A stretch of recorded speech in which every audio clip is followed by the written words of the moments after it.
যাদের কলিজা আমার ভয় আছে এদের জন্য নামাজ সহজ। এদের কলিজা, যাদের কলিজা আমার কি আছে? ভয় আছে, এদের জন্য নামাজ কি? এই জন্য নামাজের প্রথম পুরস্কার, নামাজের প্রথম পুরস্কার আল্লাহ তাআলা চেহারাকে সুন্দর করে দিবেন। নামাজের 2 নম্বর পুরস্কার আল্লাহ তাআলা হৃদয়কে সুন্দর করে দিবেন। নামাজের 3 নম্বর পুরস্কার আল্লাহ তাআলা শরীরটাকে সুস্থ করে দিবেন। নামাজের 4 নম্বর পুরস্কার আল্লাহ তাআলা রিজিকের মধ্যে বরকত দিয়ে দিবেন। নামাজের 5 নম্বর পুরস্কার আল্লাহ তাআলা মাখলুকের কলিজায় তার ভালোবাসা ঢেলে দিবেন। এরকম যদি বলতে থাকি তো ইনশাআল্লাহ 78টা পর্যন্ত আমরা লিখে দিছি কিতাবের মধ্যে। কি ভাই? আচ্ছা, নামাজ না পড়ার একটা পুরস্কার তোমরা কেউ আমারে শোনাও, জোরে কর। নামাজ না পড়ার একটা পুরস্কার কেউ শোনান। যদি নামাজ না পড়লে এই লাভটা আছে, এটা একটু একটা শোনান, একটা। হ্যাঁ, আর পড়ার লাভ কত শুনাইলাম? আন্নাহু ইউরদির রহমান, আন্নাহু ইউকাসসিরু শাইতান। এটা রহমানকে খুশি করে দেয়, এটা শয়তানকে নারাজ করে দেয়, শয়তানের কোমর ভেঙে দেয়। নামাজ রিজিকের দুয়ারের চাবি। সুবহানাল্লাহ বলেন। বলেন নামাজ কি?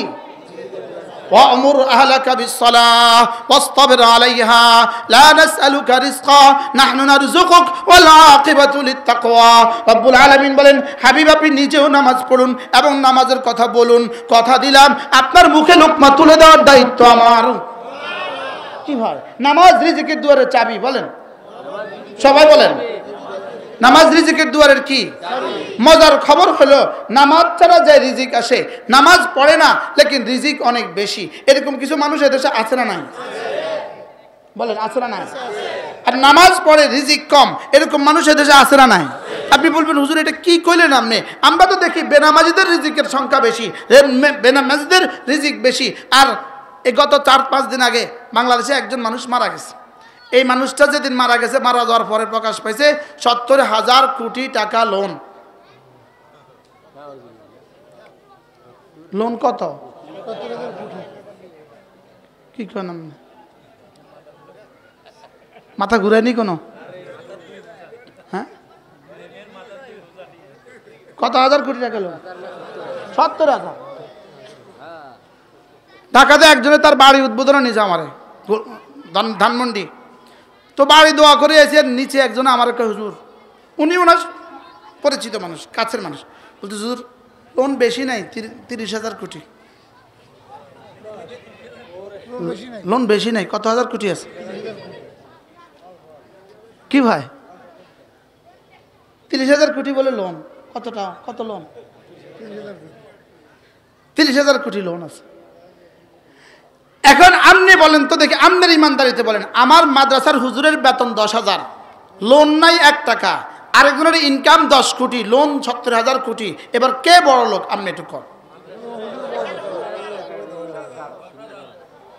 সুবহানাল্লাহ বলে। একদিন আমার মাদ্রাসা জোহর নামাজ পড়ছে এক শিল্পপতি। তা আমি বললাম, আজি সাহেব কেমন আছে? ভালো আছি। আজি সাহেব একটা উদাহরণ দেই। কে জানে কি দিয়ে আবার আরো শরম দেন। আজকে চাই আমার একজন হুজুর আইয়েন, হুজুর আপনি বেতন কত? কেউ 12,000। আজকে লোন কত আছে? কেউ একটিও নেই। আজকে আপনি কোন চাই ইমানদারিতে? আপনি বড় লোক না? হ্যাঁ বড় লোক। মজার বিষয় হইল রব আমাদের বেলায় বলেন, ইমান আমল ওয়ালাদের বেলায় বলেন, কোরআন ওয়ালাদের বেলায় বলেন। আচ্ছা আরেকটা উদাহরণ শুনেন। আপনার বাড়িতে মেয়ের বিয়ে, দুলা আসছে, 500 মানুষের বৈরাত, 500 মানুষের বরযাত্রী। এই বরযাত্রীর মধ্যে যত শ্রেণী আছে সব শ্রেণী থাকে না? মেম্বার সাহেব, চেয়ারম্যান সাহেব থাকে না? আবার রিক্সাওয়ালা, আবার কুলি, আবার দিনমজুর, সব শ্রেণী থাকে কিনা? আচ্ছা বলুন তো দেখি, এখন দুলা নাই, এই সব শ্রেণীর খাবার দিবে? হ্যাঁ জোরে হিগারে লইয়া সবার এক আওয়াজ, দুলা কই? বলেন না, সবার এক আওয়াজ, দুলা কই? দুলা আসছে, এবার খাবার দাও। এবার কি দাও? আচ্ছা বলুন তো দেখি, সব আয়োজন কার জন্য? এবার এই দিনে কি দুলা সবচেয়ে বেশি খায় না দুলা সবচেয়ে বেশি কম খায়? এই দিন দুলা কি খায়, কিন্তু আয়োজন কার জন্য? এবার বলেন, কায়নাত পুরো পৃথিবীর সমস্ত আয়োজন ইমানওয়ালার জন্য। পুরো পৃথিবীর সমস্ত আয়োজন কোরআনওয়ালার জন্য, পুরো পৃথিবীর সমস্ত আয়োজন কালেমাওয়ালার জন্য। এর বরকতে পুরো পৃথিবী খায়। এজন্যই কালেমাওয়ালা যেদিন থাকবে না সেদিন দুনিয়া থাকবে না। এবার বলুন তো দেখি, দুলা বেশি খায় না অন্যরা বেশি খায়? আয়োজন কি অন্যদের জন্য না দুলার জন্য? দুলা কম খায়া যদি দুলার জন্য আয়োজন হইতে পারে, তাইলে বোঝা গেছে কোরআনওয়ালার জন্যই আয়োজন। খাবে অন্যরা বেশি, লেকিন আয়োজন কোরআনওয়ালার জন্য। আচ্ছা, আমাদের কারণে তারা বেশি খায়। আরে কথা কয় না, ওই আমেরিকাওয়ালারা বেশি খায় আমগো কারণে, ওই সুইজারল্যান্ডওয়ালারা বেশি খায় আমাদের কারণে। জোরে কয় না। এখন দুলা নাই, চেয়ারম্যান সাহেব, এমপি সাহেব, মেম্বার সাহেব, কোন সাহেবের কিন্তু খানা নাই। কিনলে মেইন কি নাই বলেন? মেইন দুলা নাই, কোন সাহেবের কিন্তু কি নাই। আচ্ছা, আজকে যে রিক্সাওয়ালা বেশি খাইলো, খুব বেশি খাইলো, আজকে পেট ভরা খাইছে, 4 পিস মুরগি খাইছে, 6 পিস খাসি খাইছে, খুব খাইছে। এখন গিয়ে বুঝি বলে আমি আমার শ্বশুর বাড়িতে খাইছি। কি কয়? বিয়ে বাড়িতে খাইছে। কার বিয়া রে? অমুকের বিয়া। বুঝেন নাই কথা? আয়োজন কি রিক্সাওয়ালার জন্য না দুলার জন্য? এক সপ্তাহ পরে যদি রিক্সাওয়ালা আবার আমার খাওয়ান, ভাত খাওয়ান, কি খাওয়াবো? দুয়ার খুলবো? ঠিক তেমনি ভাবে ঠিক তেমনি ভাবে যেভাবে আজকে দুলার জন্য, দুলার উচিলে সবাই খায়, এক সপ্তাহ পরে দুলা ছাড়া আর কারোর জন্য দুয়ার খোলে না। ঠিক তেমনি ভাবে দুলার উচিলে দুনিয়াতে সমস্ত বেঈমান আর কাফের খায়, লেকিন জান্নাতে দুলার জন্য দুয়ার খুলবে, ঈমানওয়ালার জন্যই দুয়ার খুলবে, আর কারোর জন্য দুয়ার খুলবে না। দুয়ার খোলার এই পয়েন্টটা আমার দিলে ছিল না, এটা আমার মামার বক্তব্য থেকে এসে পড়ছে। কি দুয়ারই খুলবে না? কি বলবেন বলেন? এবার বলেন, জান্নাতে কারোর জন্য, কোনো বেঈমানের জন্য দুয়ারই খুলবে না। সুবহানাল্লাহ।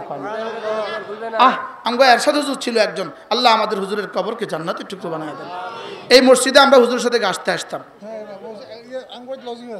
হুজুর এবার লজিংও আছে। এরশাদ হুজুর রহমতুল্লাহ আলাইহি, আল্লাহ হুজুরের কবরকে জান্নাতের টুকরো বানিয়ে দেন। কি মানুষ ছিলেন! আল্লাহ হুজুরের কবরকে জান্নাতের টুকরো বানিয়ে দেন। হুজুর রহমতুল্লাহ কথা বলতেন, হুজুর বলতেন, আচ্ছা বিয়ের পরের দিন দুলা খেতে বসছে, শাশুড়ি দুলাকে খাবার দিচ্ছে, এখন মুরগির রানটা দুলার প্লেটে দিচ্ছে, আর মুরগির গলাটা, হাড্ডিটা, পাখাটা নিজের ছেলের প্লেটে দিচ্ছে। হাসানা মিসা? ইলিশ মাছের পেটিটা কাকে দেয়? জামাইরে। লেজটা কারে দেয়? ইলিশের লেজের টুকরা মজা আছে নেই? এটা দেয়ালে ফুতেরে, ফুতে পরে মাকে বল, মা আচ্ছা মা, এটা কোন ইনসাফ মা? আমি 30টা বছর ধরে তোমাকে এত ভালোবাসছি, তুমি আমার এত কিছু করছো, আমি তোমার এত কিছু করছি, আজকে তুমি ওই বেটার লেগা, একটা মেহমানের লেগে সে আজকে আসছে, রানটাও তারে দিলা, পেটিটাও তারে দিলা, আর আমার এরকম হালকাটা দিলা। তো মা কয়, ফুত, আহারে ফুত, তুই বুঝোস নাই, তোরে দিছি লেজের টুকরা, তোরে দিছি পাখার টুকরা, তারে দিছি রানের টুকরা, তারে দিছি পেটির টুকরা, লেকিন গুলশানের বাড়িটা তোরে দিমু, গোলামের পুত্রে দিতাম না।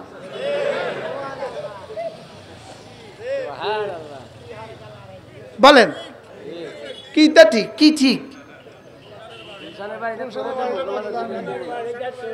তোকে দিব, ওকে দিব না। তুই এত টেনশন করিস কেন? এটা তো সাময়িক, এই জন্য ওরে দিলাম, আর স্থায়ীটা তোরে দিব। তা আল্লাহ কয়, সমস্ত বেঈমানদেরকে দুনিয়ার সাময়িকটা বেশি করে দিয়ে দিব, আর জান্নাতের চিরস্থায়ীটা ঈমানওয়ালা কোরআনওয়ালাকে তোকে দিব। কি হয় তাহলে? আমাদেরকে কি বেশি দিল না কম দিল? সুবহানাল্লাহ। কম? ফুতরে কি বেশি দিছে না কম দিছে? জামারে নি মানুষ বেশি দেয় না ফুতরে বেশি দেয়? হ্যাঁ, তো মুরগি সাময়িক,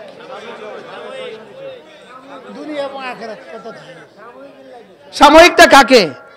এজন্য আল্লাহ তাআলা বলেন, মান আমিলা সালিহাম মিন যাকারিন আও উনসা ওয়া হুয়া মুমিন। তুমি যদি দুনিয়া চাও আর আখিরাত চাও, তুমি যদি চাও তোমার দুনিয়াও সুন্দর হয়, আখিরাতও সুন্দর হয়, চাই তুমি পুরুষ হও, চাই তুমি মহিলা হও, তুমি যদি ঈমান বানাও, তুমি যদি আমল বানাও, তুমি ঈমান বানাও, তুমি আমল বানাও, আমি তোমার দুনিয়া বানাবো, আমি তোমার আখিরাত বানাবো। সুবহানাল্লাহ। কি ভাই? আমার ঈমানে আমার দুনিয়া, আমার আখিরাত। বলেন আমার ইমানে আমার দুনিয়া আমার কি আহ আব্বা সব সময় কইতো না কত কথা যে আব্বা কইতো আল্লাহ আব্বা কইতো মাছ ধরালে খাইবো কত অনেক কত খাইবো বলতো না কি কইতো কন কইতো আগে কইতো মাছ ধরালে খাইবো কত অনেক কত খাইবো আব্বাকে মাছ ধরালে বলে ভাত পানা আব্বাকে আমরা ভাত খাই না আমরা ফলাও খাই এই বাড়ি আমার আব্বার জাগির বাড়ি এই বাড়ি আব্বার শ্বশুর বাড়ি আল্লাহ এই গ্রামের মানুষ আমার বাবাকে কত ভালোবাসছে আল্লাহ আমার আব্বার কবরকে জান্নাতের টুকরো বানিয়ে দেন মার কবরকে জান্নাতের টুকরো বানিয়ে দেন নানি নানাজির কবরকে জান্নাতের টুকরো বানিয়ে দেন ছাত্র জীবনে যখনই ঢাকা যাইতাম চিটং থেকে যখন ঢাকা যাইতাম তো নানি কিছু টাকা দিত নানি আলাদা দিত নানাজি আলাদা দিত নানি আলাদা দিত তো নানাজি দিত নানি যখন দিত তো নানাজি কইতো ওগরে এত গুণ দিলে বাকি বেগুনটা কি দিবে তো নানি কইতো কবরে কামে লাগবো এই কথা আমার নানি শতবার বলছে শতবার কবরে কামে লাগবো আজকে কবরের পাশে আল্লাহ আমার নানি নানাজির কবরকে জান্নাতের টুকরো বানিয়ে দেন আল্লাহ এই মাদ্রাসাখানাকে কবুল ফরমান এজন্য দোস্ত ইমান বানান আমল বানান ইমান আমল বানাবার ফ্যাক্টরি মাদ্রাসা সুবহানাল্লাহ বলেন ইমান আমল বানাবার ফ্যাক্টরি কি আমি বলি প্রজন্ম বাঁচান জাতি বাঁচান মিল্লাত বাঁচান দিন শিখানো ছাড়া হ্যাঁ কোথাও জানি কিশোরগঞ্জ এক জায়গায় গেছি এক মাদ্রাসার দফতরে একটা কার্ড লেখা কার্ড আপনি যদি বৃদ্ধাশ্রমে যেতে চান আপনার বার্ধক্যে যদি আপনি বৃদ্ধাশ্রমে যেতে চান আপনার ছেলে মেয়েকে দিন শিখাবেন না বৃদ্ধাশ্রম আপনার ঠিকানা নাউজুবিল্লাহ বলেন আসতেছে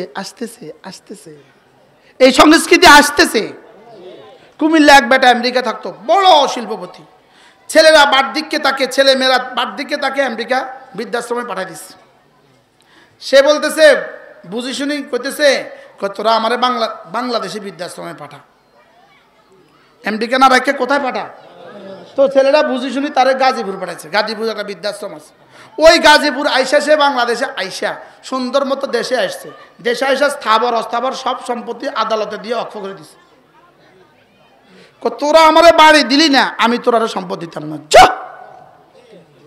বুঝেন নাই কথা বৃদ্ধাশ্রমের জীবনটা কেমন এই জন্য আপনার সন্তানকে আপনি দিন শিখান ঠকবেন না এই শব্দ আমার নানাজি রহমতুল্লাহ আমার অসংখ্যবার বলছে রে কইতো তবলিগ করিস ঠক দিনও ঠেকতিনো নানাজি কইতো তবলিগ করিস ঠেকতিনো ঠেকতিও না যখন আমি আস্তে আস্তে বয়ান শুরু করি নানাজি মাঝে মাঝে কইতো এরে যেখানেই ওয়াজ করিস ইমান আমলের কথা কইস কিছুর কথা বলবি ইমান আমলের কথা বল আল্লাহ জান্নাত নসিব করেন এই মাদ্রাসা ছিল নানাজির জীবনের স্বপ্ন এটা আল্লাহর জন্যই করছেন এই মাদ্রাসা আল্লাহ তাআলা যেন এই মাদ্রাসাকে কিয়ামত পর্যন্ত দায়েম আর কায়েম রাখেন আল্লাহ তাআলা এই মাদ্রাসাকে কবুল করেন মাদ্রাসা মূলত তিন জিনিসের নাম মুসলমানদের দোয়া মুসলমানদের মাল মুসলমানদের সন্তান বলেন দোয়া মাল সন্তান এই তিনটা ছাড়া মাদ্রাসা জীবনেও হবে না এই লাইট কিন্তু তিন জিনিস দ্বারা চলে বিদ্যুৎ লাগে ভিতরে তার আছে উপরের ফর্মা আছে ফ্রেম আছে এটা ছাড়া কিন্তু মাদ্রাসা এই লাইট চলবে না মোবাইল তিন জিনিস দ্বারা চলে সেট আছে ব্যাটারি আছে সিম আছে ঠিক মাদ্রাসার তিন জিনিস দ্বারা চলে দোয়া মাল সন্তান বলেন তাহলে এই মাদ্রাসাতে কয়টা দিতে হবে আমাদের কি